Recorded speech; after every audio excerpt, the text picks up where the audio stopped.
Svaki reflektor u areni je bio uperen u njega, jarka, zaslepljujuća svetlost. Srce mu je lupalo kao bubanj solo. Ispod velikog, čupavog belog kostima, Artur Pumble je osjećao kako mu znoj curi niz leđa. To je bilo to, posljednji trenutak nacionalnom dance ofa. Bio je pred pobedom, bio je pred slavom i bio je pred tim da izgubi sve. Sve je delovalo normalno do tog trenutka. Ali evo ga, spreman da otkrije svoje pravo ja svetu. Čovek u Yeti odelu sa ogromnom tajnom. Ko je bio Artur Pumble?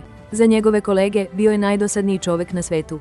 Knjigovođa, bež košulje, razumne cipele, ljubav prema brojevima.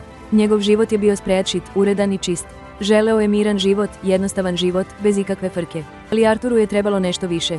Trebao mu je novac, mnogo novca. Njegova voljena baka Pumble, najslađa, najnevinija starica koju možete zamisliti, trebala je skupo medicinsko lečenje.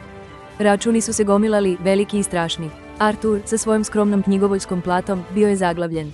Trebao mu je čudo. Onda ga je našao. Ili, bolje reći, to je našlo njega. Jedne noći, pod stresom i sam, obukao je smešni krzneni kostim koji mu je baka napravila pre mnogo godina za šalu. Pustio je neku disko muziku i samo je plesao. Nespretan u početku, onda sa divljom, neočekivanom radošću. Snimio je to, postavio online i otišao u krevet, ne misleći ništa o tome. Sljedećeg jutra, njegov video je eksplodirao. Disco Yeti je rođen. Ljudi su voleli tog smešnog, srećnog, plešućeg Yetija. Ponude za reklame i nastupe su se slivale i odjednom Artur je imao novac za negu bake Pumble. Držao je svoja dva života strogo odvojena. Knjigovođa danju, Disco Yeti noću. Niko, baš niko, nije znao njegovu krznenu tajnu. Onda je došao nacionalni dance off. Glavna nagrada je bila ogromna suma, dovoljna da pokrije bakin Pumble posljednji, najvažniji tretman.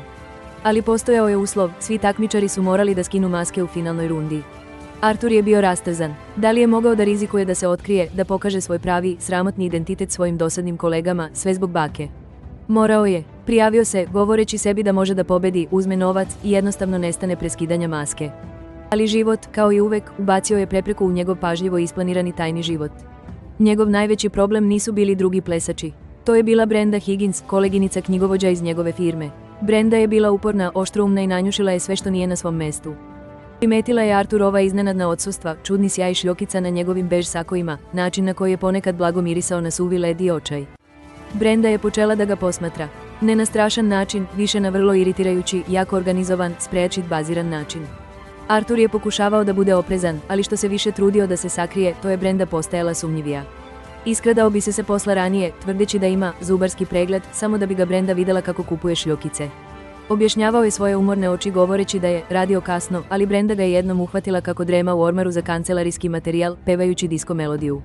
Njegova paranoja je rasla. Da li je Brenda bila na tragu njegovoj Disco Yeti tajni? Počeo je da misli da ga svi posmatraju. Video je skrivena značenja u nevinim komentarima. Kada ga je šef pitao da li ima blistavu ličnost, Artur se skoro onesvestio. Počeo je da smišlja smešne izgovore, stvarajući detaljne alibije koji su često uključivali to da je zaglavljen u džinovskoj kugli pređe ili da pomaže krdu izgubljenih veverica. Svaka laž ga je činila sve krivljim. Jedne večeri, posle posebno naporne probe, Artur je žurio kući. Znao je da mu je Brenda na tragu. Morao je biti posebno oprezan. Uočio je njen auto parkiran niz ulicu od njegove kuće. Srce mu je skočilo u grlo. Stvarno je to radila. Stvarno je nameravala da ga razotkrije. Sakrio se u žbunje, noseći napola skinutu Yeti glavu i držeći trofej koji je osvojio te noći. Iz žbunja čuo je Brendu kako razgovara telefonom. Da, sigurna sam, rekla je, njen glas oštar i ozbiljan. Dokazi se gomilaju. Mislim da vodi celu operaciju. Nešto stvarno nezakonito. Arturu se krv sledila. Nezakonito. Da li je to bilo gore nego samo biti disko plesač? Zamislio je naslove novina, knjigovođa danju, disko prevarant noću. Plesno takmičenje se pojačalo. Artur, kao Disco Yeti, bio je miljenik publike. Njegovi smešni pokreti i čisti entuzijazam osvojili su sve. Ali iza krzna bio je u haosu. Mislio je da je Brenda blizu otkrivanja njegovog identiteta Disco Yetija. Pokušao je da je zavara, ostavljajući disko kugle u njenoj kancelariji, šaljući joj anonimne e-mailove o gubitku dlake kod jazavaca, mislio je da je to smešna laž za Yetija, ali ništa nije uspelo. Samo ju je to nateralo da ga gleda zbunjeno, ali odlučno. Njegov najveći izazov došao je od drugog plesača, Glitter Gophera. Ovaj rival je izgledao kao da sabotira Artura na svakom koraku. Klizavo mesto na bini pre Arturove tačke, čizma koja nedostaje za njegov kostim, šljokice u lepku koje su se misteriozno pojavile u njegovom šamponu. Artur je bio siguran da Glitter Gopher zna da je on, dosadni knjigovođa, i da pokušava da ga uništi. Ko je ovaj Glitter Gopher, pomislio je, i zašto me toliko mrzi? Onda je došao prvi veliki obrt. Brenda je stisnula Artura u sobi za pauzu, naočare su joj se kaklile. Artur, rekla je, tihim glasom. Znam šta radiš. Artur se pripremio za otkrivanje Yetija. Gore je nego što sam mislila. Umešan si u trke jazavaca. zar ne? Artur je trepnuo. Trke jazavaca. O čemu pričaš, Brenda? Pitao je, iskreno zbunjen. Pomislio je, da li je ovo neka šifra za disko ples. Brenda je bacila fasciklu na sto. Bila je puna mutnih fotografija Artura blizu blatnjavih polja, screenshotova njegovih financijskih transakcija, koje su bile samo uplate za bakinu negu, i printautova opskurnih foruma koji su raspravljali o trkačkim jazavcima. Ne pravi se nevin, Artur, siknula je. Kasne noći, iznenadni keš, čudan miris blata i krzna na tebi, sumnjive šljokice. Sve se poklapa. Ti si mozak iza ilegalne podzemne trke jazavaca. Artur je bio zapanjen. Nije jurila disko jetija. Mislila je da je on jazavac gangster. Njegova mračna tajna je zapravo bila smešna, ali njena optužba je bila opasno ozbiljna. Pokušao je da objasni, da joj kaže o takmičenju, o baki Pumble, ali ona je samo odmahnula glavom. Već sam zvala policiju, Artur, rekla je, sa mračnim trijumfom u očima. Biće ovde svakog trenutka. Njegov svet se srušio. Biće uhapšen zbog zločina sa jazavcima, a baka će mu i dalje biti bolesna. Kakav nered. Klimaks je stigao posljednje večeri nacionalnom dance ofa. Artur, kao disko jeti, stajao je na sredini bine. Pobedio je. Publika je navijala, svetla su bljeskala. Voditelj, smešno preplanuli čovek po imenu Bari, pružio je mikrofon. A sada, zagarmeo je Bari, trenutak koji ste svi čekali. Veliko otkrivanje. Ko je? Disko jeti. Artur je polako posegnuo za svojom jeti glavom. Ruke su mu drhtale. Čuo je sirene kako se približavaju u daljini. To je bilo to. Poniženje. Hapšenje. Duboko je udahnuo. Neka bude šta bude, pomislio je. Baš kada su mu prsti dotakli Reißverschluss, vrata arene su se otvorila. Brenda Higgins je stajala tamo, okružena sa dva policajca, njihove značke su sijale. Stoj, viknula je, pokazujući na Artura. To je on, kralj jazavaca. Mislim, Artur Pumble. On je taj koji vodi podzemne trke jazavaca. Publika je uzdahnula. Barry je izgledao zbunjeno. Kralj jazavaca. Šta je sa disko jetijem? Artur, ne videći drugi izlaz, otkopčao je kostim. Jeti glava je sišla, otkrivajući njegovo obično, knjigovoljsko lice.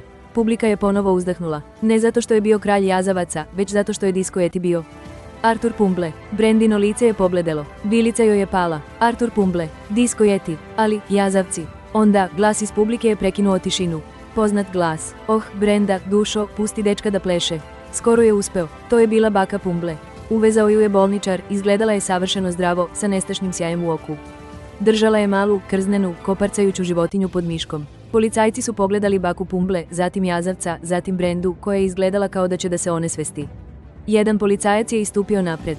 Gospođo Pumble, upitao je. Tražili smo vas, zapravo, posljednjih 5 godina. Kraljica jazavaca. Artur je zurio u svoju baku. Kraljica jazavaca. Njegova slatka, nevina baka. Namignula mu je. Pa, neko je morao da plati moje prve medicinske račune, Arture dragi. A uzbuđenje trke. Oh, to je jednostavno božanstveno. Pokazala je na jazavca koji se koparcao. Ovo je Bartolomu, moj najbrži trkač. Arturov svet se zavrteo. Bolest, medicinski računi. Da li je sve bila nameštaljka? Njegova baka, mozak ilegalne trke jazavaca. A on, disko jeti, bio je samo skretnica, nesvesni frontmen za njenu divlju šemu. Baka Pumble se zakikotala. Tako si dobro plesao, Artur. Znala sam da će se Brenda fokusirati na tebe, da je skineš sa mog traga. Bio si sjajan mamac, dušo. Brenda, posramljena, pokušala je da spasi svoj ponos. Znači, jazavački zvuci u njegovoj kancelariji, neobični uzorci krzna, blato, sve je to bilo vaše delo, gospođo Pumble. Baka Pumble se samo osmehnula. Oh, dušo, naučila sam Artura sve što znao, blatu i krznu. Ali ples, to je sve on. Baka Pumble je uhapšena, ali je otišla sa ponosnim osmehom, čak je i mahnula Bartolomu, jazavcu. Artur, više ne samo dosadni knjigovođa, sada je bio poznati disko jeti, viralna senzacija. Na neki način je spasio svoju baku, otkrivši njenu bizarnu, smešnu istinu. Nagradni novac je otišao za njenu pravnu odbranu, što je bilo skuplje nego što bi bila njena medicinska nega.